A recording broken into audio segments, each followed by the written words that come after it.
Subscribe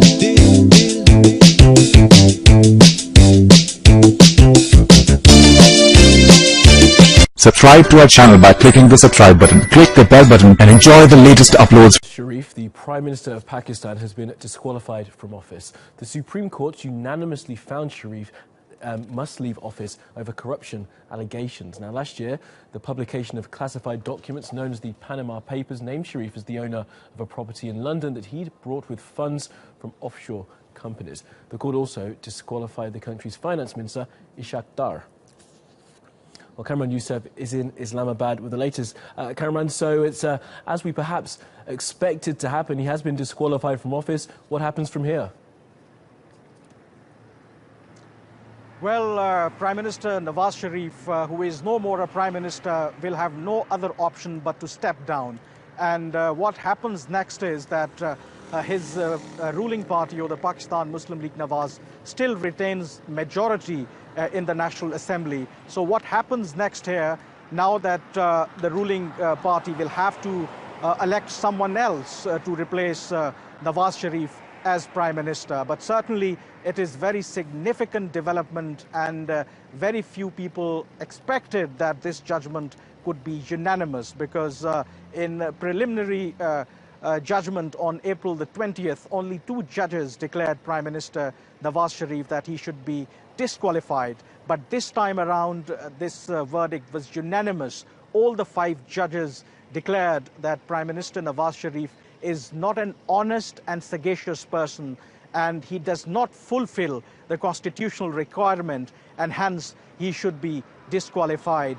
Interestingly, he is disqualified not directly because of the Panama Papers, but based on the investigations that was carried out by the Supreme Court mandated joint investigation team, in which the investigation panel found out that Prime Minister Nawaz Sharif was also chairman of one of the offshore companies in Dubai, and he was also reportedly receiving salary. And based on that, the Supreme Court disqualified Prime Minister Nawaz Sharif, because Supreme Court ruled that in his declaration, Prime Minister Nawaz Sharif did not disclose that he was also chairman of one of the offshore companies in Dubai, and he was also receiving salary.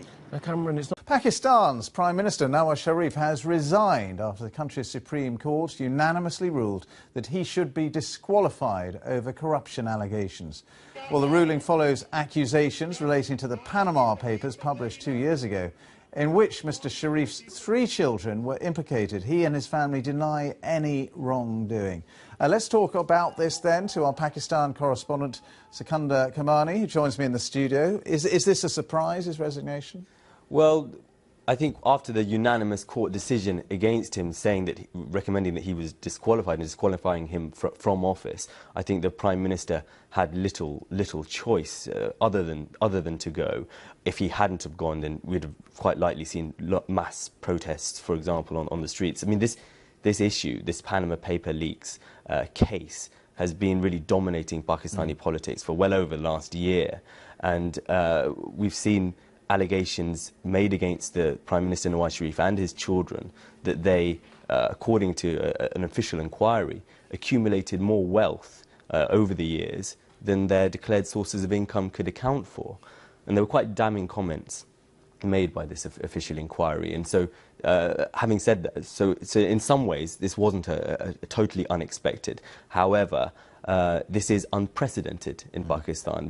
It's unprecedented that a sitting Prime Minister faces this level of scrutiny and then is removed from office. Having said that, his party, the PML party, are still in power. They will have the opportunity to nominate a new leader next week. It's not clear who that could be.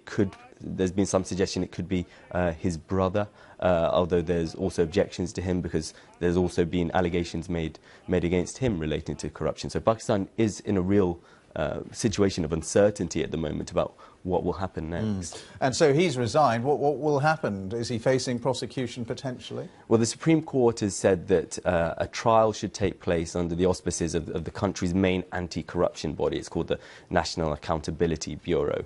And that will look into the allegations that both he and his children accumulated money basically through corrupt practices. And quite crucially, this trial that will take place will place the burden of the proof on the defendant. So it will place the burden of proving that they had acquired this money legitimately on the Prime Minister and his children. And up until now, the essence of why he's been disqualified is really because the judges say that he hasn't been able to account for how he got the money. They say, in effect, there's no smoking gun necessarily of exactly what kind of practices were used or weren't used to earn this money, but he hasn't been able to account for it properly, and so he hasn't been honest, and that's why he's been disqualified. All right.